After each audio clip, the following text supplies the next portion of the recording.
હું આપને જણાવું કે રાજકોટ શહેરને આપણે ત્રણ મુખ્ય સ્ત્રોતો આપણા આજી એક જ્ઞાની અને ભાદરે આ ત્રણ સોર્સિસથી આપણે પાણી લેતા હોઈએ છીએ આપવા માટે.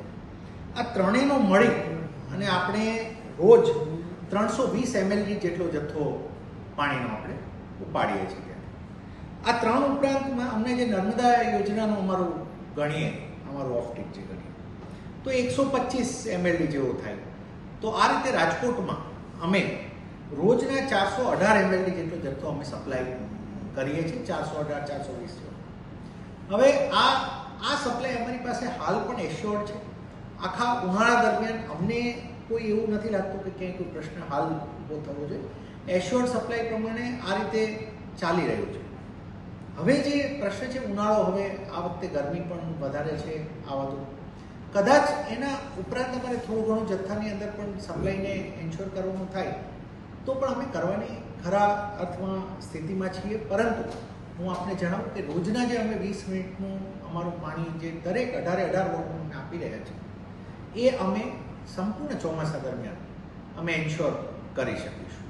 હવે કોઈ એવો વિસ્તાર અમારો એકદમ આઉટર વિસ્તાર છે, મોટે ભાગે હું આપને જણાવું કે અમે જે ઘર સુધી જે પાણી આપવાની જે અમારી કામ છે, ફક્ત ગયા વર્ષની અંદર જ અમે ફક્ત ગયા વર્ષની અંદર 40,000થી વધારે હાઉસહોલ્ડને વોટર કનેક્શન આપી દીધા છે.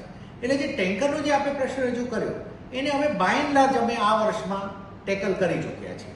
હશે અમુક એકદમ આઉટસાઇડમાં કોઈ એવો નાનો મોટો કોઈ વિસ્તાર રહ્યો તો ઇટ ઇઝ અ બહુ જેને કહેવાય ને કે નાનો એક છે. પણ જસ્ટ વિચારો કે અમારી એન્યુઅલી અમારા નળ કનેક્શન્સમાં વધારો 8,000 જેવો અમારો રહેતો હોય છે. 7,000 8,000 એવા કનેક્શન્સ અમે આપતા હોઈએ છીએ. આ વર્ષે અમે 40,000થી વધારે આપીને આખું વર્ષમાં અમે કરેક્ટ કર્યા છે. એટલે બાય એન્ડ લાર્જ હું પાણી બાબતમાં આપને આશ્વસ્ત કરી શકું કે કોઈ હાલના સ્થિતિએ જરૂરિયાત જણાતી નથી. પરંતુ જે તડકાનો છે પ્રશ્ન એ પાછો એક અલગ છે કે આ વખતની જે ગરમી માટે અમે આ વખતે અમારા હીટ એક્શન પ્લાન ઉપર હવે વધારે વર્ક કરવું પડ્યું છે અને કરી પણ રહ્યા છીએ અમે. કેમ કે હું આપને જાણું 1 થી 5 સુધી અમે સિગ્નલ્સને પણ હવે એકદમ ફ્રી કરી દીધા છે કે સિગ્નલ્સ ચાલે નહીં, બપોરના કોઈ બીજું ના થાય. પ્લસ હવે જે બાંધકામની સાઇટ્સ છે ત્યાં પણ અમે વર્કર્સના કલાકોને મર્યાદિત કર્યા છે બપોરના સમયના. પ્લસ તમામ જ્યાં લોકો વધારે કામ કરતા હોય, લોકો ભેગા થતા હોય એવી જગ્યાઓ પર છાછ, પાણી આ બધી વ્યવસ્થાને એ પણ અમે એન્શ્યોર કર્યું છે. અને આપણા જે અન્ય દવાઓના જથ્થાઓને પણ અમે આ વખતે એન્શ્યોર કર્યું છે.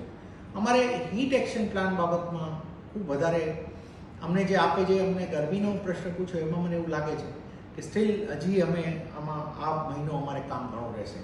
મે અને જૂન મિડ સુધી તો અમને એવું લાગે છે કે ઘણું આમાં અમે જે આ કરી રહ્યા છીએ એમાં અમારે સ્ટ્રિક્ટલી એડિયર કરવું પડશે.